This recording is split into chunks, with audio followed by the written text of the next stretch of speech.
आज Doubtnut app download करें। Doubtnut पर अपने सभी गणित, रसायन विज्ञान, भौतिक विज्ञान और जीव विज्ञान के डाउट्स का करो सफाया। बस प्रश्न की फोटो खींचो, एक ही प्रश्न को क्रॉप करो और तुरंत वीडियो सोल्यूशन पाओ। अभी डाउनलोड करें। हेलो दोस्तों, हमारा प्रश्न है 2 ग्राम, 4 ग्राम और 6 ग्राम के कण एक समबाहु त्रिभुज की भुजाओं के मध्य बिंदु पर रखे हैं, जिसकी प्रत्येक भुजा की लंबाई 2 सेमी है। निकाय के द्रव्यमान केंद्र के निर्देशांक 2 ग्राम द्रव्यमान के सापेक्ष ज्ञात कीजिए। तो आइए दोस्तों देखते हैं इस प्रश्न को कैसे हल करेंगे। तो सबसे पहले तो हम फिगर देखेंगे, फिगर में क्या दिया है। दोस्तों चित्र में दिया है कि ये जो है एक समबाहु त्रिभुज है, जिसकी प्रत्येक भुजा कितने की है, 2 सेमी की है। ठीक है, प्रत्येक भुजा जो है 2 सेमी लंबाई की है। तो अगर 2 सेमी लंबाई की है और ये जो है एकदम बीच में जो है रखा गया है पिंड, तो इधर भी यहाँ से लेके यहाँ तक 1 सेमी होगी और यहाँ से यहाँ तक भी जो है 1 सेमी होगी। दूसरी चीज़ दोस्तों, अगर इसको मिला दें हम बिंदुओं को, अगर इन बिंदुओं को हम मिला दें ऐसे, तो ये भी जो है एक समबाहु त्रिभुज बन जाएगा। क्या बन जाएगा? समबाहु त्रिभुज, जिसकी प्रत्येक भुजा कितने की होगी, 1 सेंटीमीटर की। चूंकि ये 1 सेंटीमीटर की है, तो ये भी जो है जो बनेगी इसकी भी जो है लंबाई 1 सेंटीमीटर होगी। ठीक है, अब क्या कह रहा है, 2 ग्राम द्रव्यमान के पिंड से जो है द्रव्यमान केंद्र ज्ञात करना है। तो यानी कि जो है इसको हम मूल बिंदु मान लेंगे। क्या मान लेंगे? मूल बिंदु। ठीक है, अब क्या करेंगे, इसको तो हमने मान लिया। अब इसका निर्देशांक और इसका निर्देशांक अगर हमें पता लग जाए तो हम जो है द्रव्यमान केंद्र निकाल सकते हैं। तो इसका निर्देशांक निकालने के लिए क्या करेंगे हम, सबसे पहले इस बिंदु से जो है इस पे लंब डालेंगे। तो इससे हमने जो है इस पे लंब डाल लिया।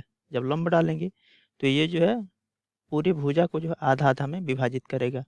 तो यहाँ से यहाँ तक कितना है, 1 सेमी है।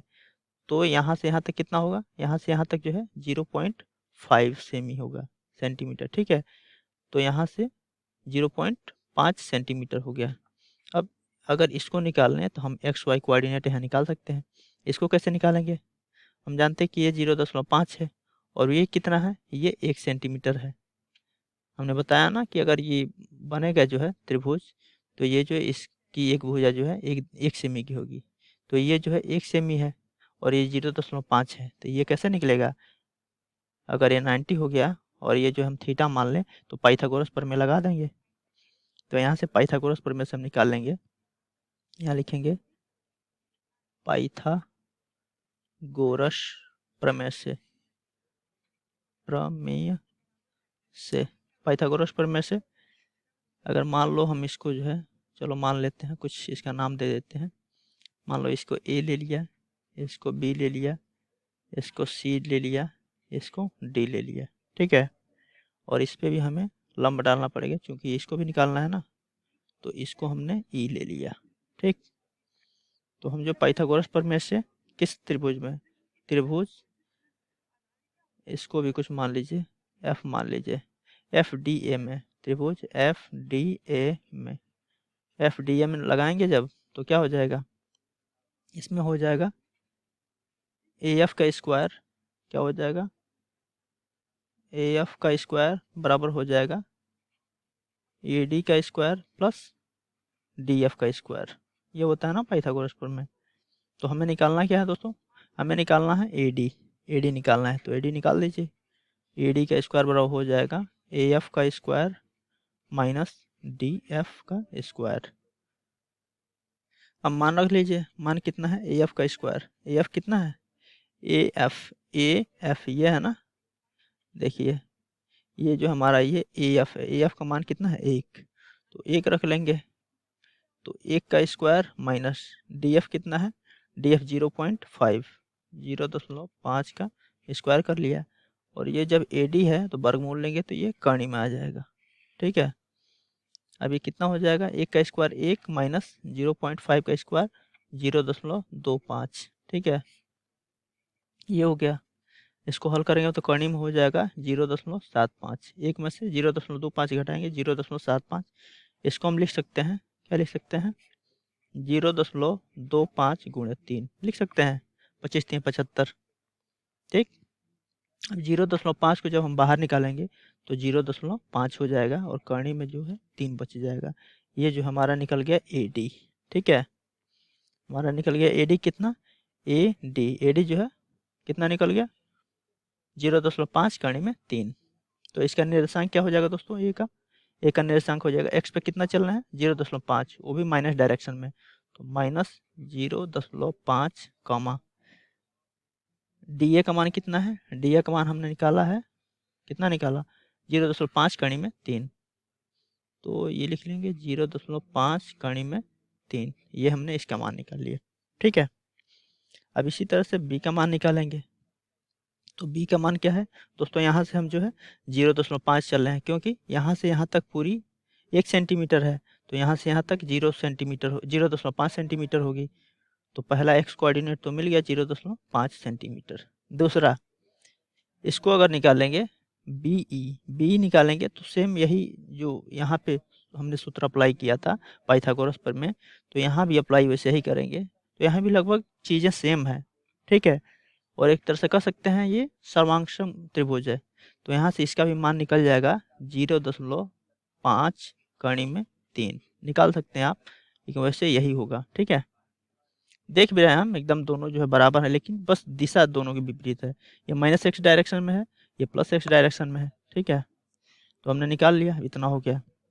अब द्रव्यमान केंद्र इसका पता करना है, तो तीनों तो हमने जो है कोऑर्डिनेट यानी निर्देशांक निकाल लिए। अब द्रव्यमान केंद्र, तो द्रव्यमान केंद्र क्या होता है, द्रव्यमान केंद्र होता है XCM बराबर m1 x1 plus m2 x2 plus m3 x3 बटा m1 plus m2 plus m3, m1 plus m2 plus m3। ठीक है, m1 कितना है, m1 है 2 ग्राम, तो 2 ग्राम को जो है अगर चेंज कर ले हम तो इसको किग्राम में भी चेंज कर सकते हैं और ग्राम में भी निकाल सकते हैं, क्योंकि जो है चाहे रन दीजिए, यहाँ पे जो है ग्राम है यहाँ पे, और दूरी भी जो हम सेंटीमीटर ले रहे हैं, तो यानी जो है दोनों एक ही पद्धति में CGS में है, कोई दिक्कत नहीं, ऐसे ही निकाल लेते हैं। ठीक है, तो 2 ग्राम 2 गुणे x1 कितना है ये, इसको x1 y1 x2 y2 x3 y3। ठीक है, और m1 इसको देखिए, इसको m1 मानेंगे, यहाँ लिख ही लेते हैं, रुकिए 1 मिनट। अब यहाँ से m1 हम नोट कर लेते हैं, m1 किसको मान रहे हैं, m1 बराबर 2 ग्राम। ठीक है, m2 बराबर 6 ग्राम और m3 बराबर 4 ग्राम। ठीक है, हमने नोट कर लिया।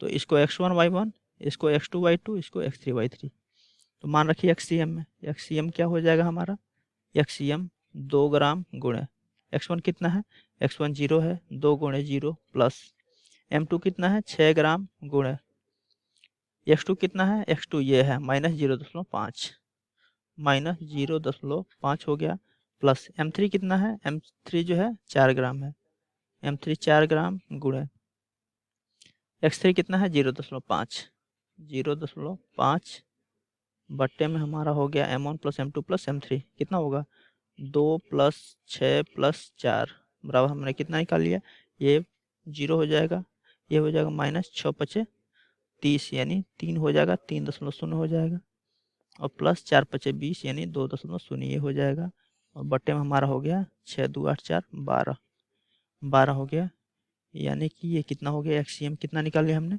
-3 + 2 यानी 1 हो जाएगा, कितना हो जाएगा वो भी माइनस में, -1/12, ये हमने निकाल लिया XCM।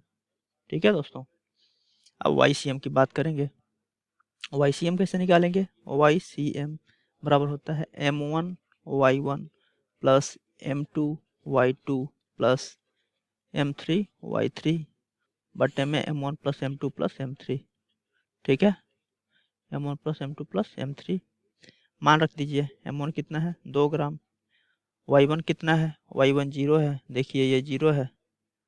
ठीक है, प्लस m2 कितना है 6 ग्राम था ना, m2 जो है यहाँ देखिए m2 जो है 6 ग्राम है, और y2 0.5 कड़ी में 3 है, तो 6 गुणे 0.5 कड़ी में 3 प्लस m3 कितना है 4 ग्राम, और y3 कितना है, y3 देख लेते हैं, ये जो हमारा x3 y2 था, ये y3 था, 0.5 कड़ी में 3, तो ये हो जाएगा 0.5 कणी में 3 बटे में m1 plus m2 plus m3, 2 plus 6 plus 4 बराबर हो जाएगा, ये 0 हो गया, ये 6 पचे 30 यानी 3.0 कणी में 3 हो गया, और प्लस यहाँ पे हो गया 4 पचे 20 यानी 2.0 कणी में 3 बट्टे में 6 4 10 तो 12 हो गया, यानी 3 कणी में 3 प्लस 2 कणी में 3, यानी ये हो जाएगा 5 कणी में 3 बट्टा 12। ये हमारा जो है YCM निकल गया। क्या निकल गया? YCM। तो हमारा द्रव्यमान केंद्र क्या हो जाएगा? द्रव्यमान केंद्र के निर्देशांक क्या होंगे? केंद्र के निर्देशांक होंगे, एक्सियम हमने कितना निकाला था? -1/12, -1/12, और YCM कितना निकाल लिया? 5 कणी में 3/12। ये हमारे द्रव्यमान केंद्र के निर्देशांक आ गए, यानी यहीं पे जो है हमारा द्रव्यमान केंद्र होगा। थैंक यू दोस्तों। कक्षा 6वीं से 12वीं से लेकर नीट, IIT, JEE वो एडवांस के लेवल तक 1 करोड़ से ज्यादा छात्रों का भरोसा। आज ही डाउनलोड करें डाउटनेट ऐप या व्हाट्सएप करें अपने सारे डाउट्स 8400 400 400 पर।